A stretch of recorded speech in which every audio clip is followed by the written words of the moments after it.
Media वाले इधर उधर।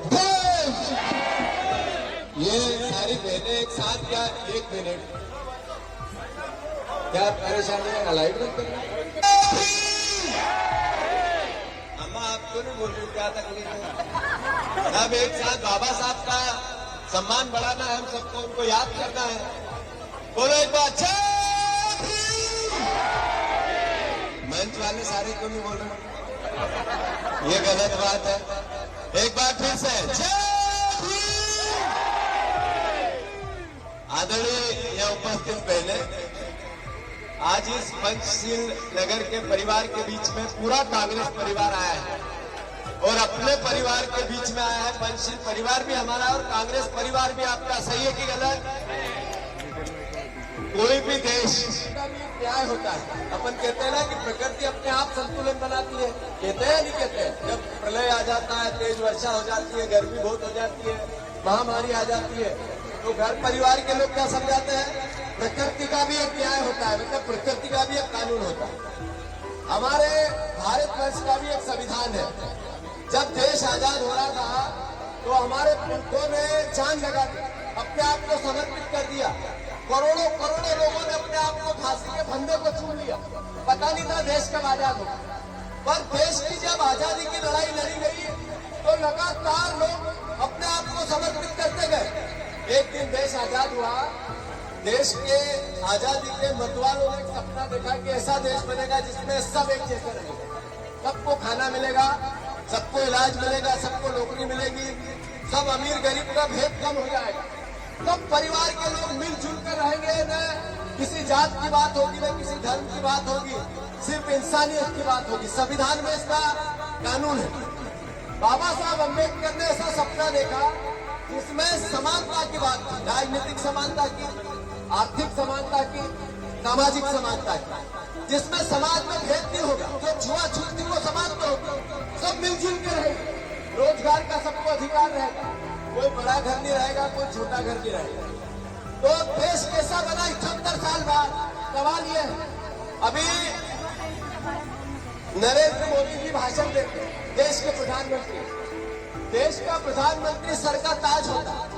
देश की सरकार है, हमारी सरकार है, लोगों की चुनी हुई सरकार है, वो जो लोकतंत्र में जीता हुआ सिकंदर। ऐसे ही प्रदेश में मुख्यमंत्री हमारे हैं, सरकार बीजेपी की, पर सरकार जनता की, जो जीता हुआ सिकंदर मुख्यमंत्री भी हमारे हैं। पर प्रदेश और देश बन कैसा रहा? नरेंद्र मोदी एक तरफ बात करते हैं बाबा साहब अम्बेडकर के जयकार है, और उनके गृहमंत्री देश के संसद में कहते हैं कि अम्बेडकर अम्बेडकर अम्बेडकर। इतनी बार अगर भगवान का नाम लेते तो स्वर्ग चले जाते, मतलब अम्बेडकर भगवान नहीं है, वो ये कहते हैं। सही है कि गलत? तो हमारे लिए अम्बेडकर भगवान है या नहीं है?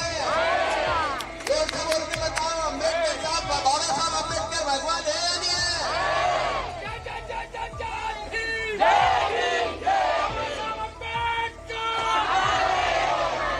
अब सवाल ये है कि देश और प्रदेश बन कैसा रहा?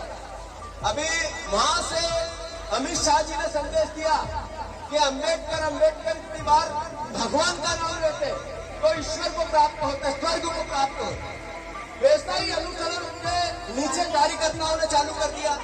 मेरे पास एक लिस्ट है 50 केस के, 24 और 25, तो 50 केस ऐसे हुए जहाँ दलितों को जिंदा काट दिया गया। अभी मैं मीडिया को दूंगा, जहाँ दलित बहनों के साथ बलात्कार हुआ, जहाँ दलित परिवार की बहनों के साथ गैंगरेप हुआ, जहाँ दलित परिवार की बहनों को अगवा करके ले गए, जहाँ हमारी आदिवासी बहनों को अगवा करके ले गए। जो आरक्षित वर्ग है, जो अनुसूचित जाति जनजाति का वर्ग है, वो इस मध्य प्रदेश में सुरक्षित थी, ये इस लिस्ट में। और इसके पीछे कौन है? इसके पीछे आप देखो कि मंदसौर में मोहनलाल ठाकर का तो आपने देखा ही था, सबसे पहले बीजेपी का नेता सरेआम बदतमीजी करता मिला। उसके बाद सीधी में अजीत सिंह पाल चौहान द्वारा ब्लैकमेलिंग की गई और रेप किया गया, बीजेपी का नेता। फिर इसके बाद भोपाल में दीपक ठाकुर द्वारा मारपीट की गई, बंधक बनाया गया, बीजेपी का नेता। फिर सागर में अंकित सिंह द्वारा दलित महिला से यौन शोषण किया गया, बीजेपी का नेता। फिर बीजेपी के नेता कमल रघुवंशी के वीडियो वायरल हुए, जो महिलाओं को लगातार अश्लील हरकत करते दिखा। फिर टीकमगढ़ संजू यादव नाबालिग दलित बेटी से रेप किया बीजेपी का नेता। फिर भोपाल में नाबालिगों से दुष्कर्म हुआ, उसके पीछे बीजेपी के नेता एक आया था सामने। फिर जबलपुर में बलात्कार बंधक बना के किया, उसमें बीजेपी के नेता ने लड़की को झांसा देकर, वो बीजेपी का नेता। फिर ये लिस्ट मीडिया को भी दूंगा मैं।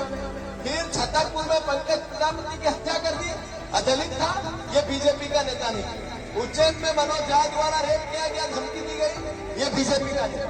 फिर आर्मी की महिला अफसरों के साथ मऊ में, वहाँ बीजेपी के नेता। फिर जब उपचुनाव हुआ शिवपुर में तो दलितों को सामूहिक मारा गया, वो सब निकले बीजेपी के नेता। फिर सीहोर में दलित बस्ती पर हमला किया, वहाँ सब बीजेपी के नेता। फिर मऊगंज में दलित परिवार की हत्या कर दी, सब पीछे बीजेपी के नेता। फिर ग्वालियर में मंडी बोर्ड अधिकारी पर हमला हुआ, वो दलित था इसलिए बीजेपी का नेता। फिर मंदसौर में वही अच्छा था। फिर मंदसौर निर्वस्त कर पिटाई कर 2024 7 लोगों ने महिला को निर्वस्त कर पीटा और सामूहिक उसको घुमाया गया। दलित महिला थी, सब बीजेपी के लोग।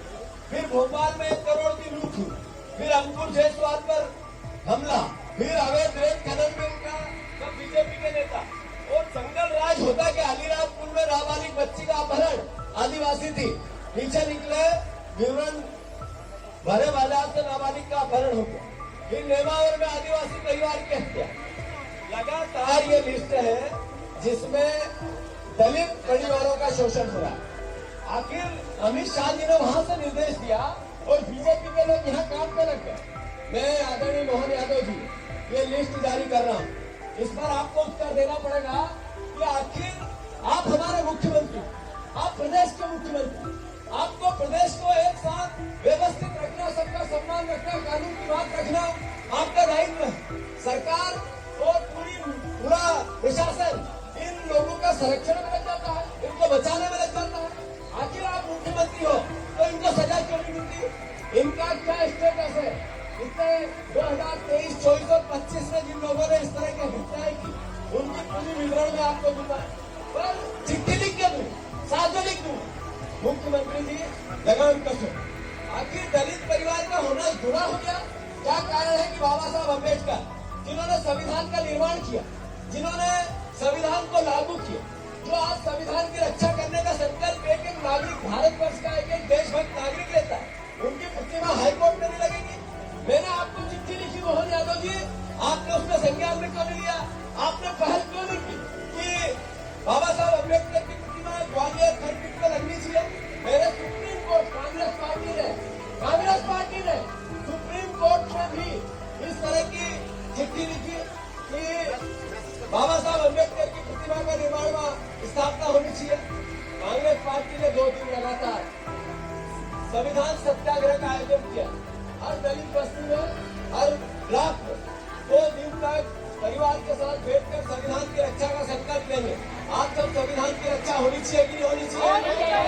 आप ऊंचे करके बताओ, होनी चाहिए कि नहीं होनी चाहिए? और बाबा साहब अम्बेडकर की प्रतिमा ग्वालियर खंडपीठ के वहाँ लगनी चाहिए कि नहीं लगनी चाहिए? राहुल गांधी जी, जिन्होंने न्याय की बात की, जिन्होंने जातिगत जनगणना की बात की, जिसमें गरीबों को खजाने का हक मिले, इसकी व्यवस्था बनाने की बात की, जिन्होंने 1 लाख किताब हाथ में ली, संविधान की ओर पूरे देश में घूमे और संकल्प दिलाया कि इसके हिसाब से देश चलेगा।